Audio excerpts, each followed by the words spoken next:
Najväčšia svetová sekta, ktorá okráda ľudí o peniaze. It's something that has helped me incredibly in my life. Takže ty hľadáš v sebe niečo zlé, čo sa reálne ani nestalo. Oni ťa doslova hypnotizujú. Toto je bolesť hovoriť. Scientológia sa za posledné roky stala hrozným spôsobom najväčšou sektou a kultom na svete. Dnes si ukážem, ako sa ťa budú snažiť zmanipulovať až do bodu, kde ľudia predávajú domy na celebrity, nad ktorým majú kontrolu, a možno ťa prekvapí, že sú bližšie, ako si myslíš.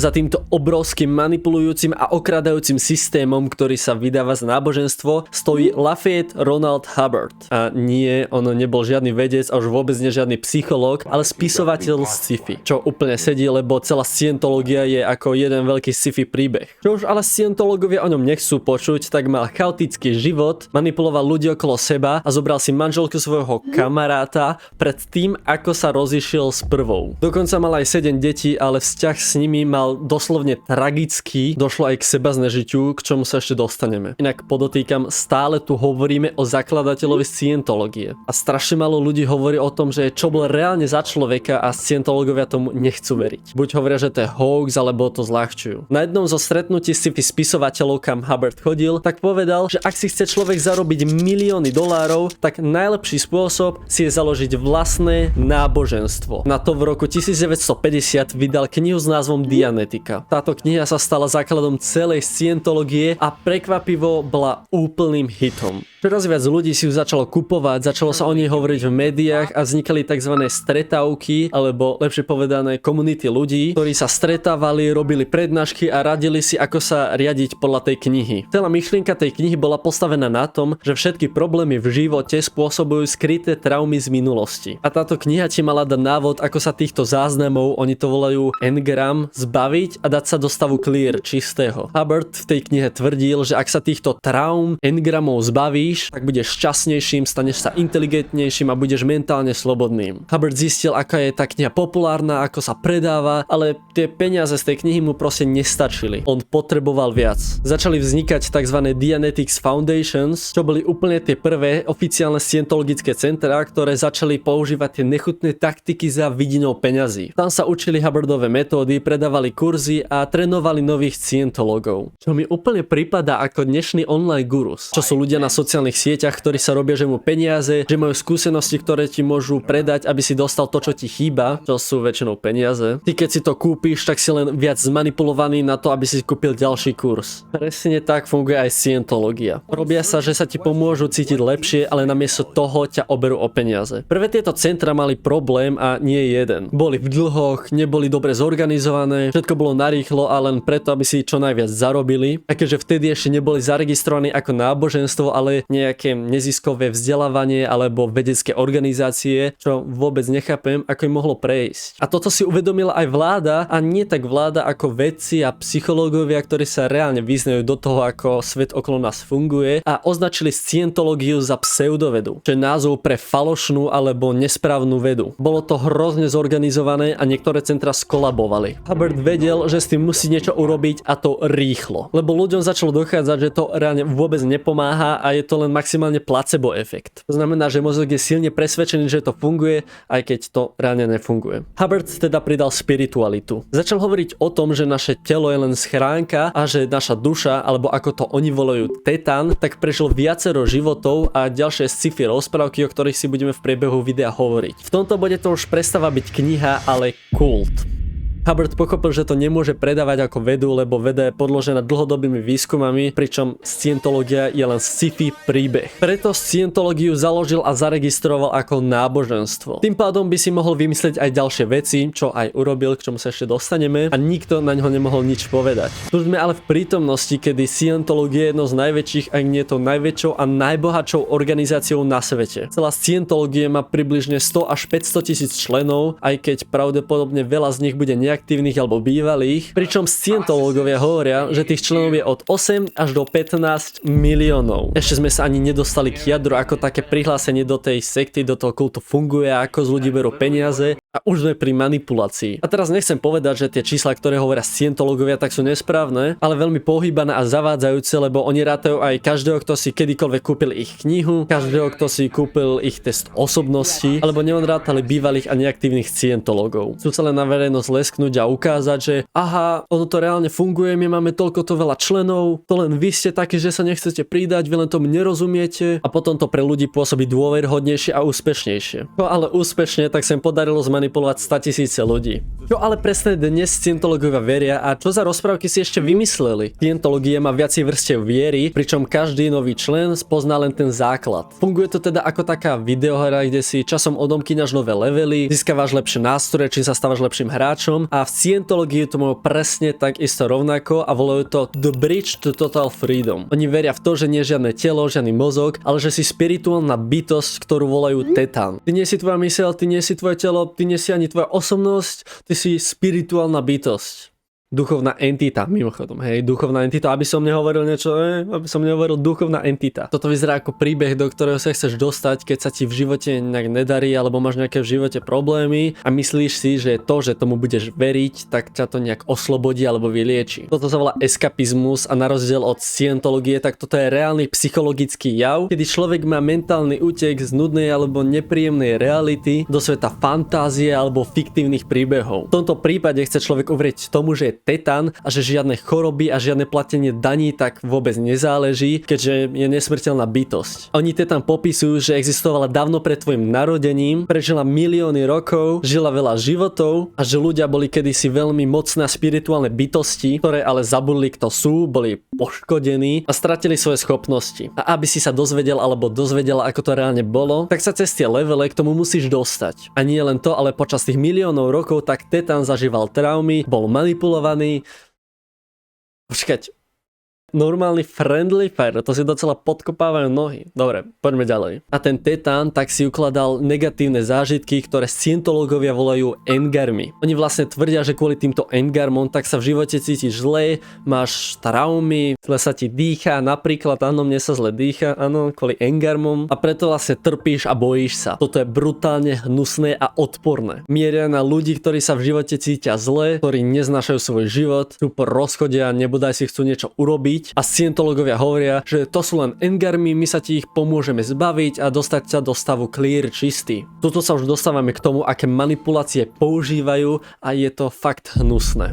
Sama Gemma Mickiewicz tak popisovala celý ten proces a ako to všetko majú naplánované. Keby ste nechceli príbeh ženy, ktorá si tým všetkým prechádzala, tak ma môžete podporiť lajkom, všetku podporu si vážim, ďakujem. Používajú techniky ako napríklad emocionálne vykorisťovanie, čo znamená, že namiesto toho, aby toho človeka, ktorý sa cíti zle, tak namiesto toho, aby ho poslali za psychológom, tak mu navrhnul vlastnú ideológiu. Druhá veľmi silná technika je love bombing, čo znamená, že hneď ako sa do jednej z tých budov dostaneš, tak oni vyzerajú, že sa o teba zaujímajú, že im na tebe záleží, ale jediné, na čom záleží, tak sú tvoje peniaze. Ak nie si slávny, tak potom aj tvoja tvár. O čom si ešte budeme hovoriť? Tieto techniky sú naozaj veľmi silné, ale keď sa ti niečo takéto v živote stane, tak to nemusíš hneď brať ako manipuláciu. Ľudia robia väčšinou veci za iným účelom ako je manipulácia, ale treba si dávať pozor, aby si nespadol do pasť ako napríklad scientológia. Ale ako to všetko prebieha a vyzerá? Ono to vlastne funguje tak, že ty prídeš k jednej z ich budov alebo stánkov, povieš im, že si chceš zlepšiť život alebo urobiť test osobnosti a oni ti urobia test alebo rozhovor, v ktorom sa ťa budú pýtať otázky o živote. Najznámejší vstupný test, ktorý ti pri príchode dajú, sa volá Oxford Capacity Analysis. Aj keď s Oxfordom to reálne nemá nič spoločné a vyzerá to ako taký dotazník, v ktorom sa ťa pýtajú desiatky otázok, ako napríklad často sa cítiš nervózny, vieš dôverovať ľuďom, alebo si spokojný so životom. Pôsobí to ako test veľa všeobecných, hlavne psychologických otázok a majú to skvelo premyslené. Zamyslíš sa nad svojimi problémami, otvoríš sa a hneď po teste máš výsledok. Oni ti nepovedia, že či si dobrý alebo zlý, ale povedia ti, že máš potenciál, ale niečo ťa blokuje. Niečo ťa ťahá, kvôli čomu sa cítiš zle a zažívaš tie zlé veci v živote. Ale čo sa potom stane? Ako inak, než ti ponúknú riešenie. Nič hneď extrémne, stačí reálne, že si kúpiš knihu, kurz alebo auditing session, o ktorých si budeme hovoriť a už ťa majú. A áno, možno si povieš, že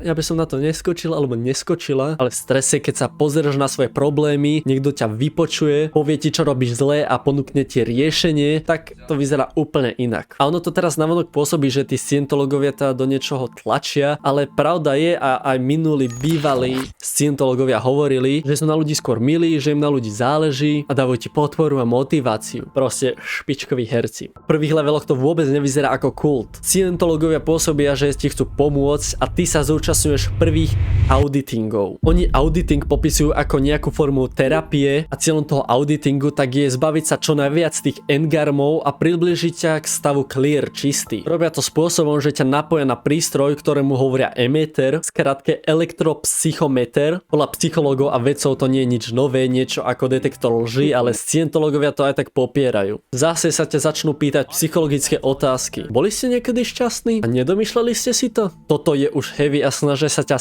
hypnotizovať a nie, nepreháňam. Nutia ťa hľadať traumy alebo zlé spomienky z minulých životov, ktoré ale nemáš, takže ty hľadáš v sebe niečo zlé, čo sa reálne ani nestalo. Tým začneš o sebe pochybovať a vytvárať si nejaké umelé príbehy z minulých životov. Na začiatku tie auditingy môžu stať aj 2000 €, pričom jeden môže trvať aj 12 hodín. A takto sa tomu auditorovi, scientologovi, fejkovému terapeutovi vyspovedáš a on ťa nebude hodnotiť, takže pocítiš veľkú úľavu. A nie preto, že by si sa priblížil k stavu clear, ale niekto ťa poriadne vypočul a nehodnotil, čo je pre nás veľmi príjemné a závislé. Postupne teda ideš na ďalšie auditingy a hovoríš im viac osobnejších vecí o sebe. Môže sa stať, že ti dajú nejaké rady, ktoré ti reálne pomôžu, ale sú to len rady väčšinou z obyčajnej psychológie. Takýmto spôsobom z teba dostali tisíce eur a dostali ťa do stavu clear. Hotovo?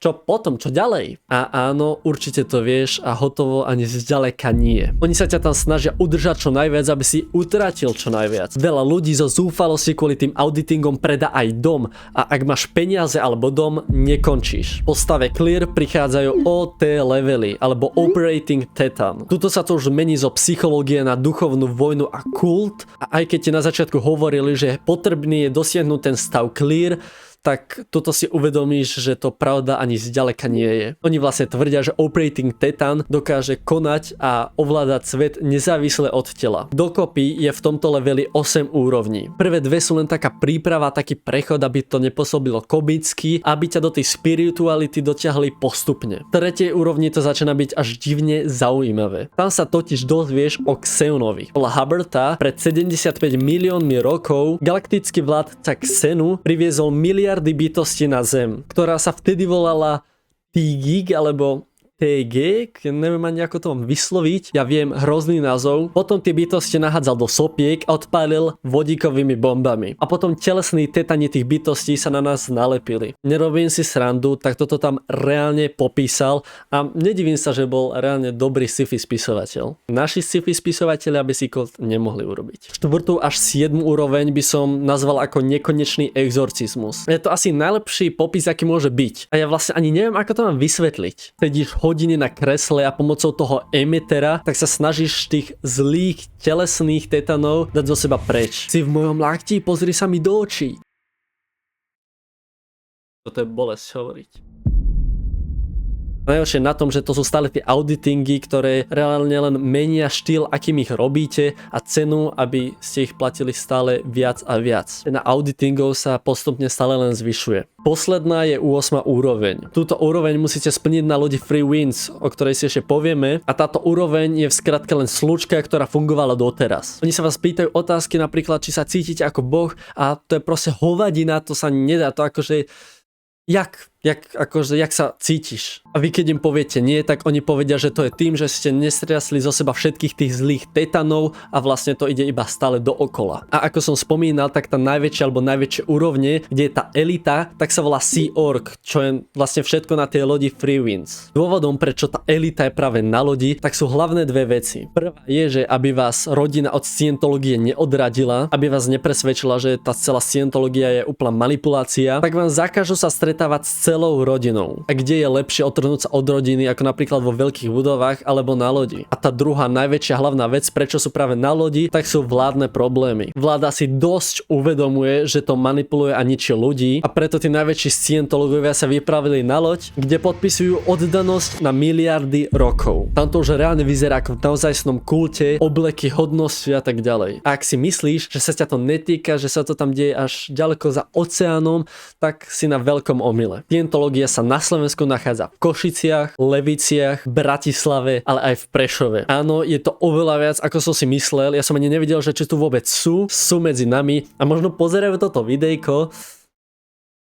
Ahoj.